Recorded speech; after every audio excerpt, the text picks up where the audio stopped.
Hello, अस्सलाम वालेकुम। मैं प्रोफेसर शमीम अहमद अपने यूट्यूब चैनल पर आप लोगों से मुखातिब हूँ। आज की बात में मैं बात करूँगा इंडिया इस्लामिक कल्चरल सेंटर के बारे में। इसके ऊपर मैं पहले भी मेरे ख्याल से 3-4 वीडियो बना चुका हूँ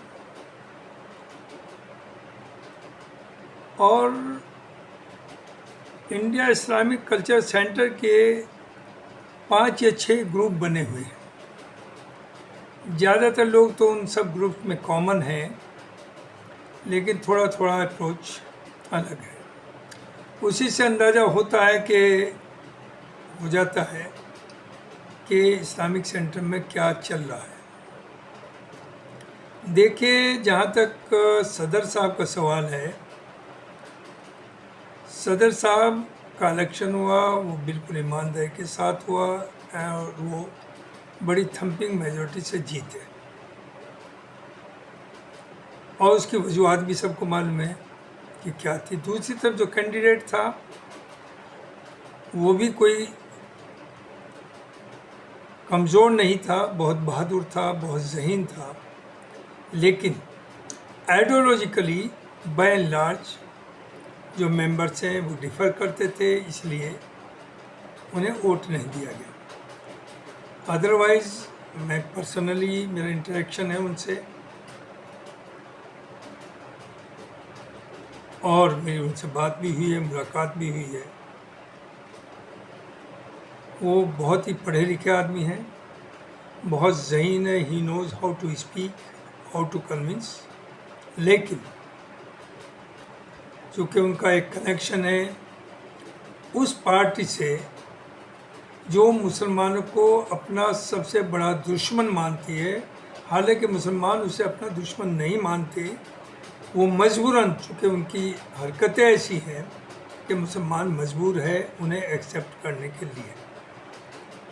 चूँकि आप बात करें, लेकिन आपके सर के ऊपर बंदूक रख कर के आपसे बात की जाए और इस तरह की जाए कि आप वही कहें जो वो चाहते हैं, ये मुमकिन नहीं है।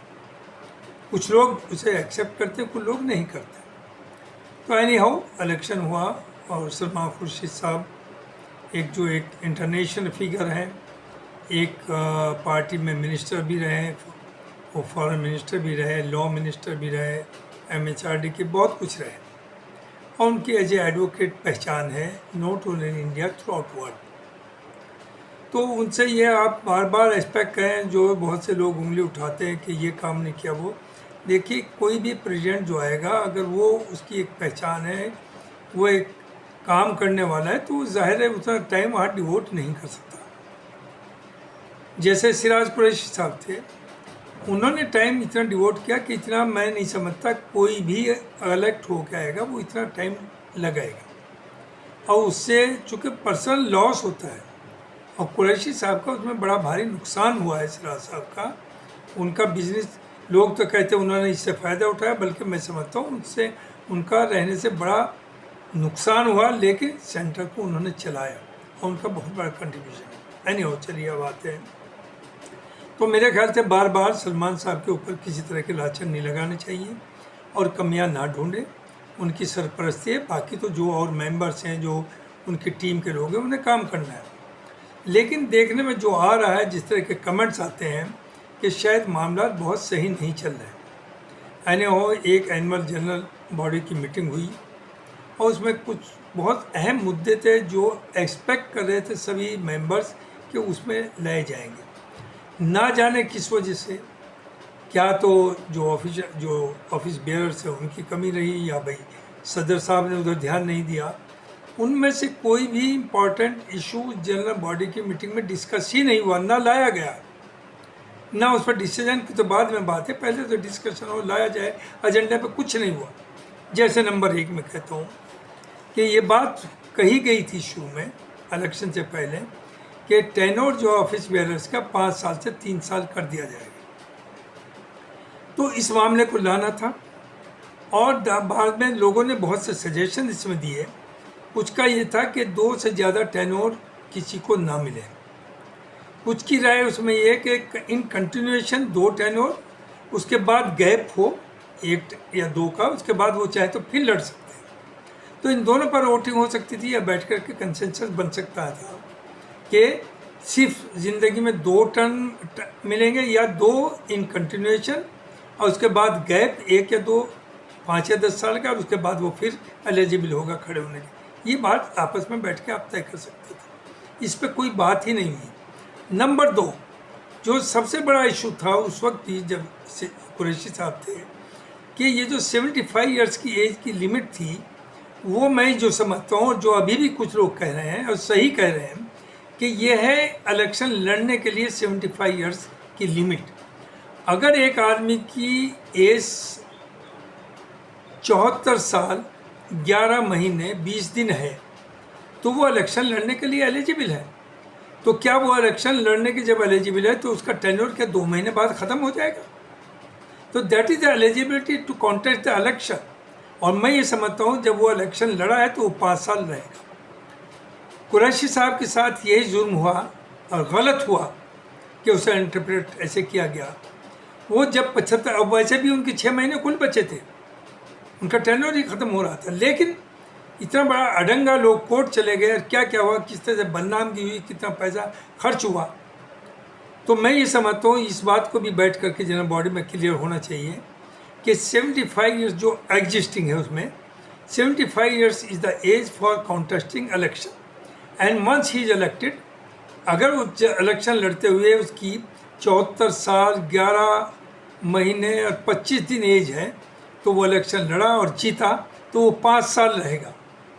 वो ये नहीं है कि 75 जिस दिन हुआ उसका टर्म ख़त्म हो जाएगा, जो कि कुरैशी साहब के टाइम में लोगों ने किया और गलत किया।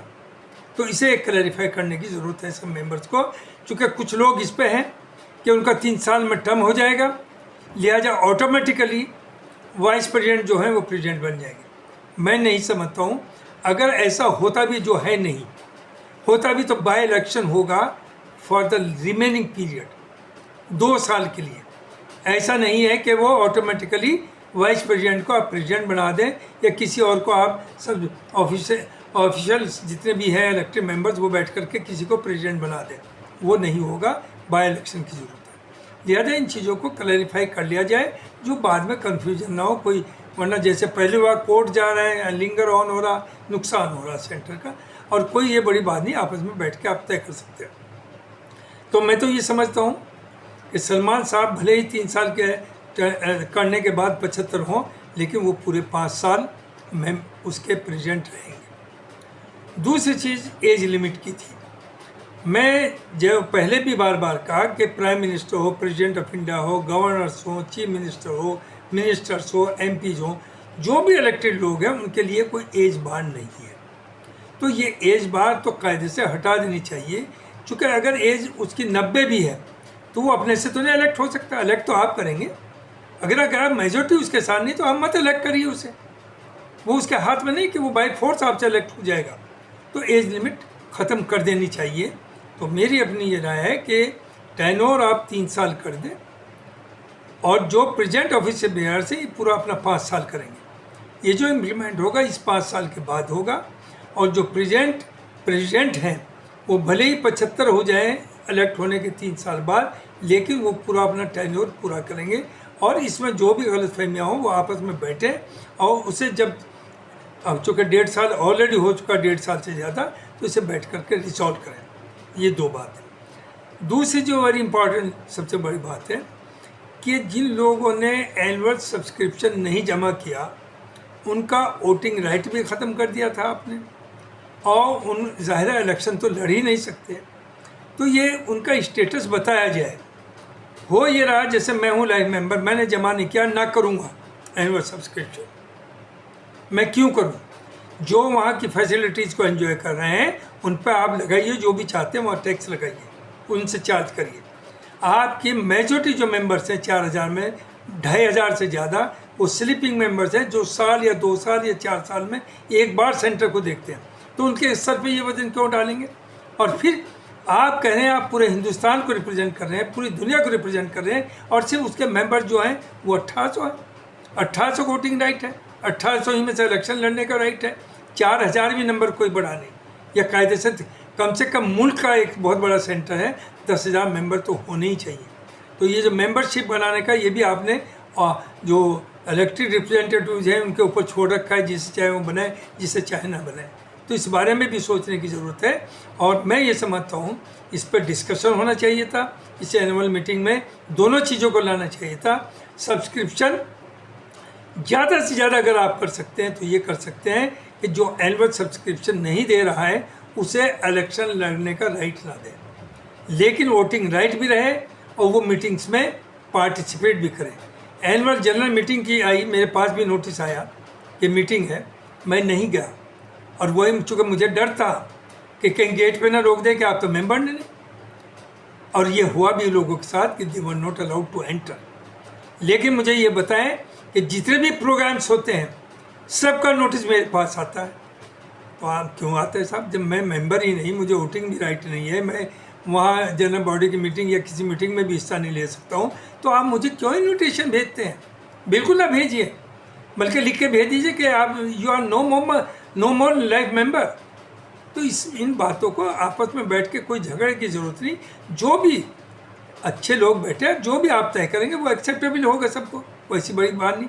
लेकिन डिस्कस तो करिए, इन चीज़ों को ओपन तो करिए आप।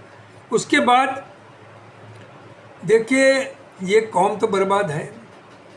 आप चाहे बहुत अच्छी ज़बान में कर लीजिए, चाहे बुरी ज़बान में कर लीजिए, जो पूरे मुल्क में हम कर रहे हैं, जो पूरी दुनिया में कर रहे हैं। एक एक आदमी ने 20-20, 30-30 लाख रुपया खर्च किया है इलेक्शन लड़ने पे। आखिर क्यों? जब आप कौम को सर्व करना चाहते हैं, आपका कोई लालच नहीं, तो आप 5 स्टार होटल में या 5 स्टार रेस्टोरेंट्स में आप 200, 400 की दावतें कर रहे हैं। और एक कैंडिडेट ने 5-5, 7-7 दावतें की हैं, डिफरेंट सिटीज़ में जाकर की। इसकी ज़रूरत क्या है?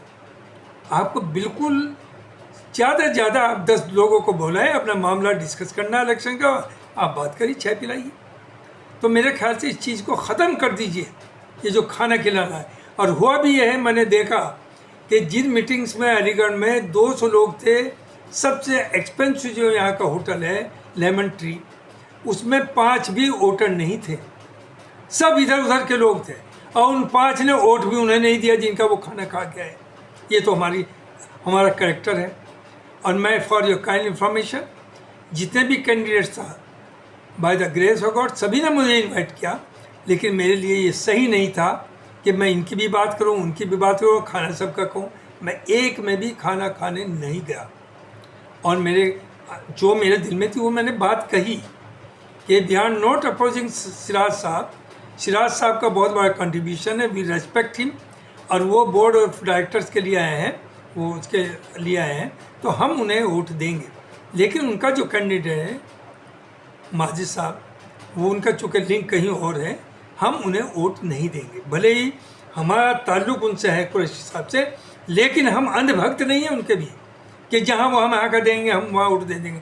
वो माजिद साहब आ रहे, हालांकि माजिद तालिकोटी से मेरा इंटरेक्शन है, मेरी बातें होती हैं। मैं समझता हूँ the community should be proud of his qualification, his work. जिस तरह से वो काम कर रहा है, जिस तरह से वो चीज़ों को सामने रखता है, आपके यहाँ बहुत गिने चुने लोग मिलेंगे, रेयरली मिलेंगे। तो सिर्फ डर यही था कि कहीं वो आरएसएस का ऑफिस ना खुल जाए, राष्ट्रीय मंच का दफ्तर ना खुल जाए, इसलिए उन्हें वोट नहीं दिया गया। और मैं समझता हूँ, मैं आज भी उसे जस्टिफाई करता हूँ। खैर, करप्शन के मामला बहुत आते हैं कि साहब ब्लैंकेट वहाँ से जाकर के लुधियाना से खरीदे गए, डेलीगेशन गया, आने जाने का डीए है, टी है, सब कुछ है। और जिस प्राइस पर वहाँ से ख़रीदा उससे 40% कम पर दिल्ली में वही मार्केट, वही मार्का, वही मेक, उसका कंबल अवेलेबल था। कई लाख रुपए का लोग कहते हैं इसमें गड़बड़ हुई। ऐसे ही और चीज़ों में क्या अपॉइंटमेंट कर दिया, किसी का अप्रूवल नहीं, और स्लिप भेज दी कि इनकी तनख्वाह दीजिए, आप साइन करिए, चेक आप पेमेंट करिए। क्यों करिए? तो कोई अपॉइंटमेंट हो या कोई परचेज हो, there should be a committee of at least 5 members जो तय करे कि कहाँ से ख़रीदेंगे, क्या चीज़ ज़रूरी है, किसका अपॉइंटमेंट होगा, क्या उसकी सैलरी हो। ये ट्रांसपेरेंसी होनी चाहिए। लेकिन सुनने में ये आया है कि ये नहीं हो रहा। उसी तरह से कैटरर है, कैटरर जो है 1 नहीं 3 या 4 होने चाहिए। लोगों के पास ऑप्शन हो कि एक आदमी करोड़ों रुपया खर्च कर सकता है, एक आदमी को लाखों भी बहुत भारी पड़ते हैं। तो वो अपने लिहाज से जिस तरह का मेनू चाहे उस तरह का रखवाए, जिस तरह की वो कोर्स चाहे उस तरह की कराए, उस पर ऑप्शन होना चाहिए, ना कि आप एक आदमी फिक्स कर दें। और ये भी इतला है कि वहाँ से कैशबैक होता है, पैसा देता है वो, कमीशन लिया जाता है, नाम भी लोगों ने लिए हैं। तो देखिए, अगर हमारे इलेक्टेड या जो मेंबर्स हैं वो ये करें, दूसरी तरफ करें कौम के लिए सेंटर क्या कर रहा है। भाई आप भूल जाइए, सेंटर को ये मैंडेट नहीं है कि वो कम्युनिटी की ज़िंदगी को बदल देगा। आपके पास रिसोर्सेज कितने हैं, तो आप बात करिए रिसोर्सेज के मुताबिक। और आप ना कम्युनिटी को गुर्बत से निकाल सकते हैं, हुकूमतें नहीं निकाल सकती। आप सिर्फ ये कर सकते हैं कि जिन्हें आप जानते हैं ज़रूरतमंद है और जेन्युइनली ज़रूरतमंद है, 10 लोग उसे प्रूव करें, उनकी आप जो मदद कर सकते हैं वो सेंटर मदद कर दे। एजुकेशन में कर दे, स्कॉलरशिप से कर दे।